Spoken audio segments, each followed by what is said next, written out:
Verse by verse meditations. Genesis chapter 7. Genesis chapter 7 and verse 19.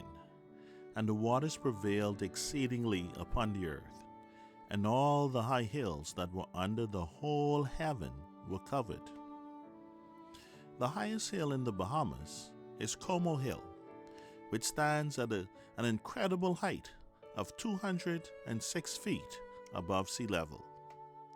According to this verse, there would be nowhere for anyone in the Bahamas to go to escape the rising waters. In Revelation chapter 6 and verse 14, and the heaven departed as a scroll when it is rolled together, and every mountain and island were moved out of their places. In Revelation chapter 16 and verse 20, and every island fled away, and the mountains were not found. If you live in the Bahamas and you intend to skip the rapture, it may not be a wise thing for you to remain here in the Bahamas. It may actually be a wise thing for you to apply for your visa to heaven immediately to ensure that you will miss the next great catastrophe.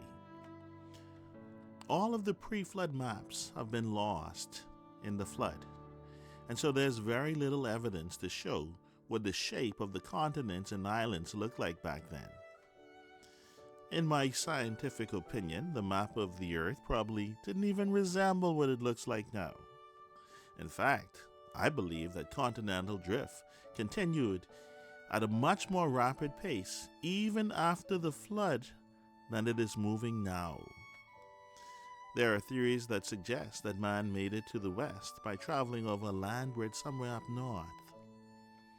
Could it be possible that immediately after the flood, all the continents were still connected and the continental drift began after man began to populate the earth again? Or potentially, now that they had a blueprint for sea travel, they could have crossed the ocean many years before the Vikings did. All the written records seem to have been lost to us now, and all we can do is speculate. But according to the written record of Genesis chapter 7 and verse 19, the extent of the flood was global because every hill under heaven was covered. Once again, I speculate with my next statement, but I do believe that man lived all over the planet prior to the flood, and there was means of communication to allow everyone to know that Noah was building an ark. In Matthew chapter 24 and verse 14, we heard a warning of Jesus. And this gospel of the kingdom shall be preached in all the world for a witness unto all nations, and then shall the end come.